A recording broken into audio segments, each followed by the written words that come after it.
Singapore to prepare for the meeting, quote, as planned. Joining me now, MSNBC military analyst and retired four-star General Barry McCaffrey. General, great to speak with you, and I just want to get your reaction to, I think, what we can fairly characterize here as the whiplash we've been through here over the course of the last 7 to 10 days. Well, it's a strange and bizarre thing, one has to admit. It's not often you have two heads of state directly threatening nuclear warfare with each other and then lambasting each other with words like dotard and short fat man.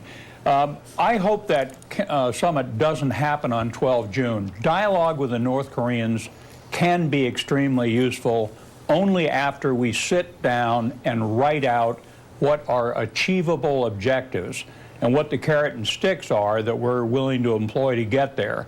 And I think right now we've got an impulsive, chaotic approach that's not serving U.S. security interests well at all. We've insulted the Japanese. The Chinese feel left out. The South Koreans are being carved away as an ally by the North Koreans. So it's a real mess. You had the Secretary of Defense saying after this meeting was canceled that diplomats are taking the lead here. That's how he wants it. Secretary Mattis said. What do you think is going on at the Pentagon as all of this is unfolding? You had the President commenting on the nuclear capabilities of the U.S. compared to the nuclear capabilities of North Korea. He talked about the conversations about what kind of military response there would be with South Korea and with Japan as well. What is the defense conversation like at this point as we wait? I'm sure, look, nobody in their right mind wants to see high-intensity warfare in the Korean Peninsula, not the Chinese, the Japanese, neither side of North or South Korea, never mind the Department of Defense. If faced with a threat, the North Koreans could be destroyed completely as a viable force in less than 6 months. But the consequences would be cataclysmic. And by the way, David, one also ought to back off this and say the larger issue is the proliferation of nuclear weapons of mass destruction. So you've got Russia with very provocative rhetoric and research and development. You've got the Iranians and North Koreans. The more these weapons get out there, the more likely they will to be employed. So we simply have no coherent strategy to work the issue of nuclear nonproliferation. The President took us out of the Iran Accord.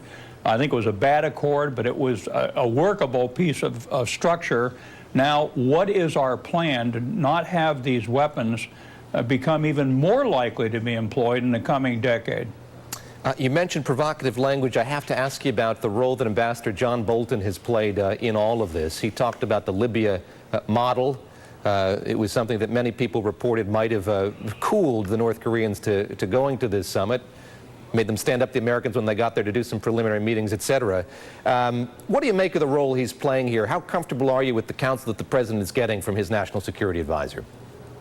Pretty uncomfortable. And by the way, I think Vice President Pence in his Fox TV interview, when the two of them talk about the Libya model, I mean, that is just absolutely horrifying to the North Koreans. I mean, Gaddafi ended up drug around in the mud, sodomized with a bayonet, and part of the explanation is the U.S. had led an international coalition to take him down. So the North Koreans, personally, my strong viewpoint, are never going to denuclearize. What we might do is engage them in a manner to reduce the threat in the Korean Peninsula. That ought to be an achievable objective. Can we get them to stop further development? Can we get them to put their weapons under custodial observation so they can't be employed suddenly?